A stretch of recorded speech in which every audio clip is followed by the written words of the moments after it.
एक बड़ी खबर आ रही है। आरपीएन सिंह पूर्व केंद्रीय मंत्री और कांग्रेस नेता ने ट्वीट किया है। ये देखिए आप, RPN Singh all India Congress committee और कांग्रेस प्रेसिडेंट को वो पत्र लिख रहे हैं और त्यागपत्र दे दिया उन्होंने। देखिए, प्राइमरी मेंबरशिप से उन्होंने त्यागपत्र जो दिया है उसको कोट करते हुए उन्होंने ट्वीट किया है और ट्वीट किया है कि जब हम अपने महान गणतंत्र की रूपरेखा के निर्माण के वक्त जो है उसको सेलिब्रेट कर रहे हैं, उस वक्त ये रेजिग्नेशन।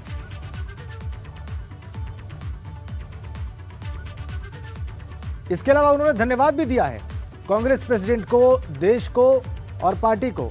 देखिए आप, ये पत्र एक्सक्लूसिव इस वक्त एबीपी गंगा की स्क्रीन पर है। कांग्रेस अध्यक्ष को पत्र लिखा है। आरपीएन सिंह ने अपना त्यागपत्र दिया है तत्काल प्राइमरी मेंबरशिप से, प्राथमिक सदस्यता से, और धन्यवाद भी दिया है पार्टी को, लीडरशिप को और देश के लोगों की सेवा करने के लिए। अविनाश तिवारी हमारे साथ है। अविनाश, हम ये लेटर पढ़ पा रहे हैं, आज ही की तारीख में ये लिखा गया है और ये भी हम देख पा रहे हैं कि इसका मजमून क्या है, इसका कंटेंट क्या है। बहुत साफ है, जो अभी बात हम कर रहे थे कि वो भाजपा में शामिल हो सकते हैं। ये देखिए ट्वीट आरपीएन सिंह का, हम अपने गणराज्य के गठन का जश्न मना रहे हैं और मैं अपनी राजनीतिक यात्रा में एक नया अध्याय शुरू करता हूं। जय हिंद।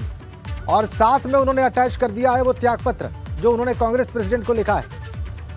ये देखिए आप, अविनाश फोन लाइन पर हैं। अविनाश, वो बात जो हम अभी कर रहे थे, वो संभावना जो जाहिर कर रहे थे, वो बहुत स्पष्ट दिखने लगी है। अपने ट्वीट में उन्होंने ये तो नहीं लिखा है कि वो अपना नया राजनीतिक अध्याय किस दल के साथ शुरू कर रहे हैं, लेकिन शुरू कर रहे हैं, ये घोषित कर दिया उन्होंने। देखिए राजेंद्र, अगर बात करें तो जिस तरीके से भारतीय जनता पार्टी की उनकी पिछले कई दिनों से बात चल रही थी, जो मैं पार्टी सूत्रों के अनुसार पता चल रहा है, आरपीएन सिंह को राज्यसभा भेजा जाएगा और उनके दो नजदीकियों को उत्तर प्रदेश विधानसभा में टिकट दिया जाएगा। बीजेपी अपना उम्मीदवार प्रत्याशी बनाएगी।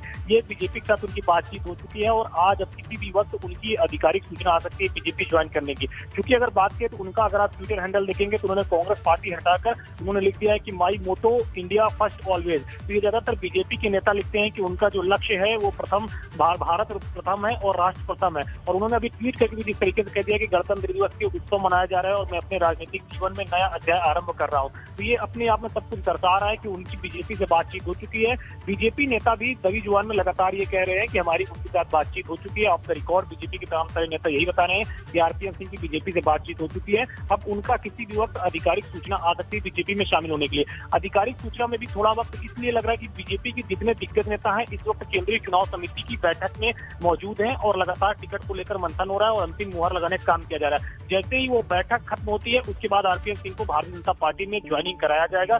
और ये जो पार्टी सूत्रों के अनुसार हमको जानकारी मिल रही है कि आरपीएन सिंह को राज्यसभा भेजा जाएगा और उनके दो नजदीकियों को उत्तर प्रदेश विधानसभा में टिकट दिया जाएगा। और आरपीएन सिंह खुद पूर्वांचल में कई सारे दौरे करके अपने प्रत्याशियों के साथ साथ बीजेपी के कई सारे प्रत्याशियों को जिताने का काम करेंगे। तो ये कांग्रेस पार्टी के लिए बहुत बड़ा झटका है, क्योंकि अगर अब आप देखिए तो कांग्रेस पार्टी में एक एक करके राहुल गांधी की टीम के, खासतौर से 2009 से लेकर 2014 तक जब यूपीए 2 की सरकार थी तो राहुल गांधी ने कई सारे युवाओं को नेतृत्व सौंपा था। उनमें अगर खासतौर से बात करें तो ज्योतिरादित्य सिंधिया थे, जितिन प्रसाद थे, आरपीएन सिंह थे। अब ये सभी पार्टी छोड़कर जा चुके हैं और ये सब वो नेता थे जिनके साथ राहुल गांधी बैठकर लंच करते थे, डिनर करते थे और इनको अपना काफी नजदीकी बताते थे और काफी कद्दावर मंत्रालय भी इनको सौंपा गया था यूपीए 2 के टाइम पे। लेकिन अगर पिछले 1-2 सालों में देखिए तो एक एक करके कांग्रेस पार्टी के सारे नेता पार्टी छोड़ते चले गए और आज आरपीएन सिंह उनमें से। ठीक है आपने अविनाश, ये बेशक कांग्रेस पार्टी के लिए बहुत बड़ा झटका है।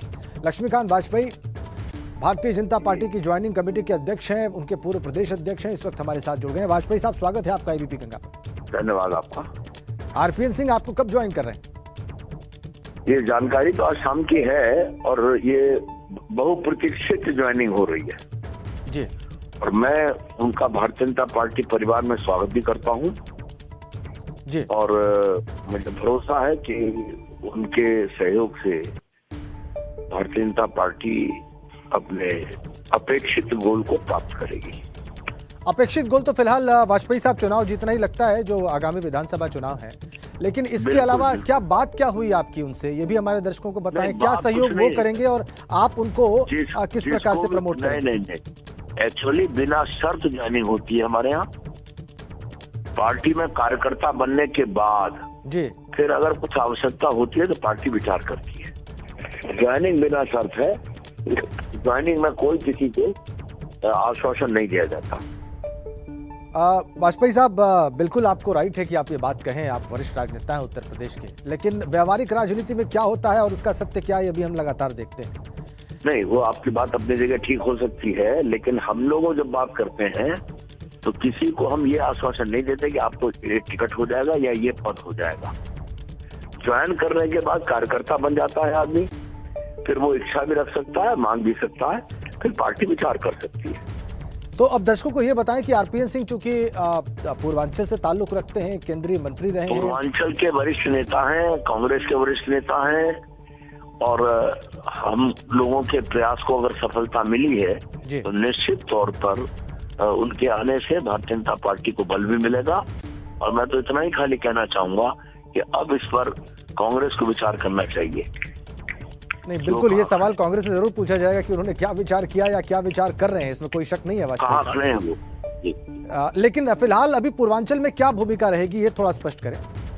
नहीं, पूर्वांचल में भूमिका कार्यकर्ता के रूप में, एक नेता के रूप में भारतीय जनता पार्टी के चुनाव अभियान को बल देंगे, और जैसा उनकी कार्य पद्धति है उस हिसाब से निश्चित हमको उसका लाभ भी मिलेगा।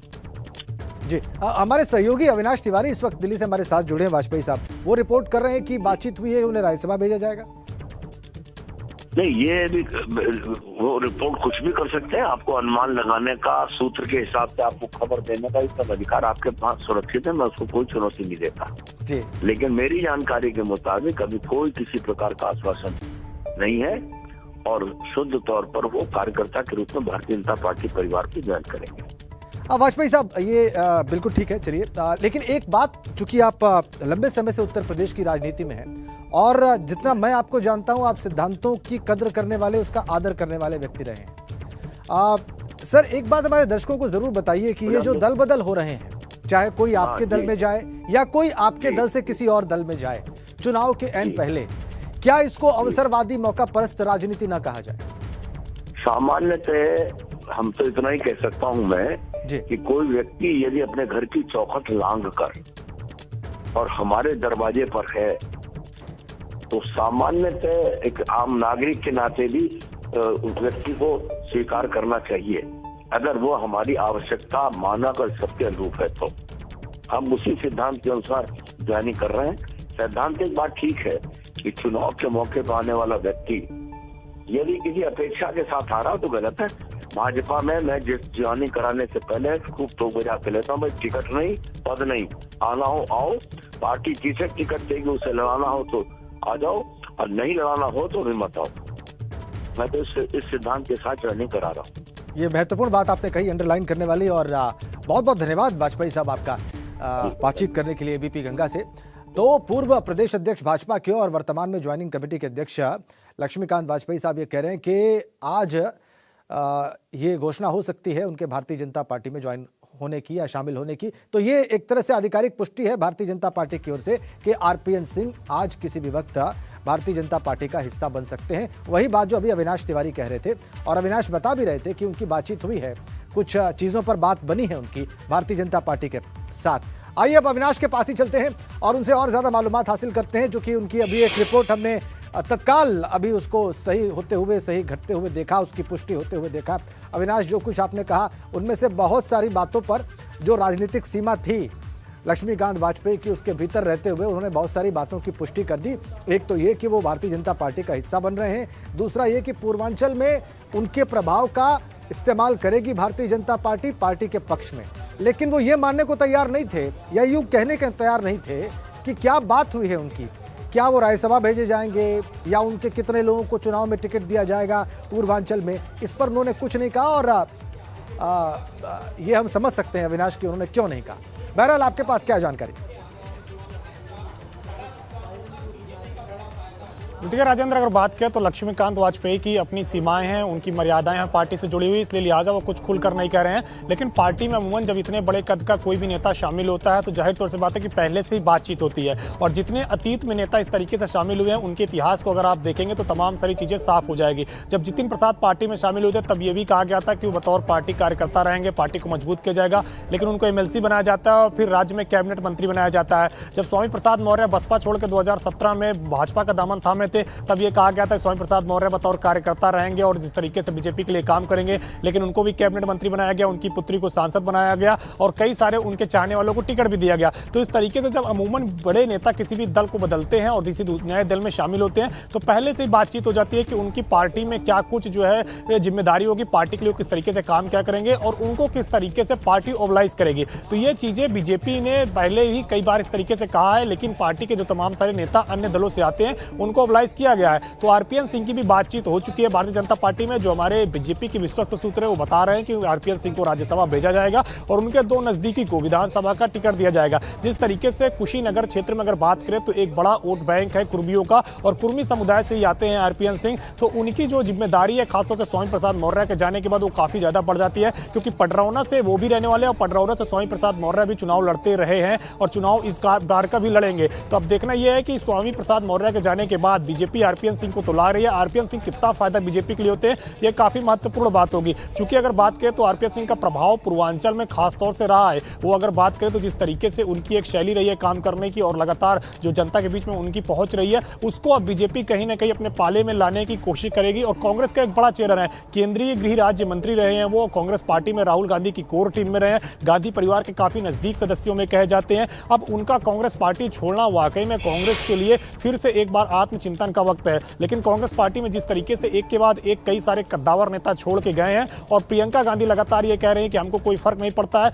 या तो वो शायद हकीकत से रूबरू नहीं है या तो फिर हकीकत को स्वीकार नहीं करना चाहती है। क्योंकि अगर आप मौजूदा स्थिति में देखें तो 2019 में प्रियंका गांधी वाड्रा उत्तर प्रदेश की कांग्रेस प्रभारी बनी थी। उसके बाद से जो कांग्रेस के बचे कुछ बड़े नेता थे, कद्दावर नेता थे, जिनकी अपनी अपनी क्षेत्र में पैठ थी, अपने अपने कुछ वोट बैंक थे, उन नेताओं का लगातार पलायन हुआ है कांग्रेस पार्टी से। जितिन प्रसाद हो, अब RPN सिंह की बारी है, इसके पहले ललितेश त्रिपाठी जा चुके हैं, हरेंद्र मलिक जा चुके हैं, पंकज मलिक जा चुके, इमरान मसूद जा चुके, राजा रामपाल सिंह जा चुके। तो ऐसे कई सारे नेता हैं जो अपने अपने क्षेत्र में, अपने अपने विधानसभा क्षेत्र में, अपने लोकसभा क्षेत्र में खासा प्रभाव रखते थे, वो सब पार्टी एक एक करके छोड़ते गए। रानी रत्ना सिंह है जो कि प्रतापगढ़ से सांसद रही और काफी कद्दावर नेता रही हैं और प्रतापगढ़ क्षेत्र में अगर बात करें तो उनका खासा वोट बैंक है, वो भी पार्टी को छोड़ के चली गई। तो कई सारे ऐसे नेता हैं जो लगातार छोड़ के जाते रहे हैं और अब कांग्रेस पार्टी के पास इकलौते पुराने नेता प्रमोद तिवारी बचे हैं। हालांकि प्रमोद तिवारी से भी कई बार संपर्क साधा गया, लेकिन उन्होंने अब तक बीजेपी को कोई रिवर्ट बैक नहीं किया, यानी कि बीजेपी में शामिल होने की कोई बात उन्होंने अब तक की नहीं है। अब देखने का क्या प्रमोद तिवारी भी दामन छोड़ेंगे कांग्रेस का आने वाले वक्त में, ये तो वक्त ही बताएगा।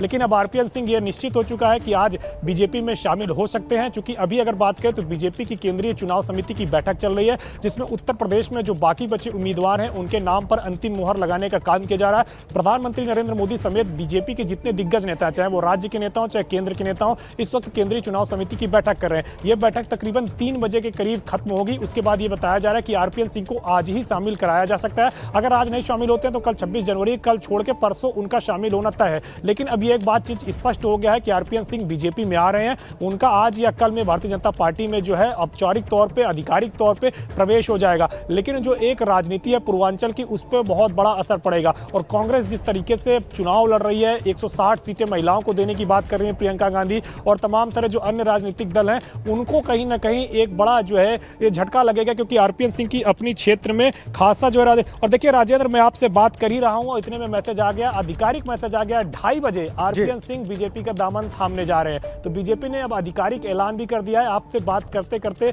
देखिए बीजेपी की ओर से संदेश भी आ गया। चलिए आपकी बात को मैं अविनाश अपने दर्शकों को बता दूं, ये जो बड़ी खबर अभी आप दे रहे हैं इसको मैं आपकी इस खबर को दर्शकों तक एक बार फिर से पहुंचा दूं। दोपहर 2:30 बजे आज, यानी बमुश्किल 1.5 घंटे बाद RPN सिंह बीजेपी में औपचारिक तौर पर शामिल हो जाएंगे। ये बड़ी अपडेट आ गई है अविनाश के पास इसी वक्त, और हम आपको बता रहे हैं ABP गंगा आपको सबसे पहले अपडेट कर रहा है कि दोपहर 2:30 बजे लगभग 1.5 घंटे बाद बीजेपी का हिस्सा बन जाएंगे RPN सिंह।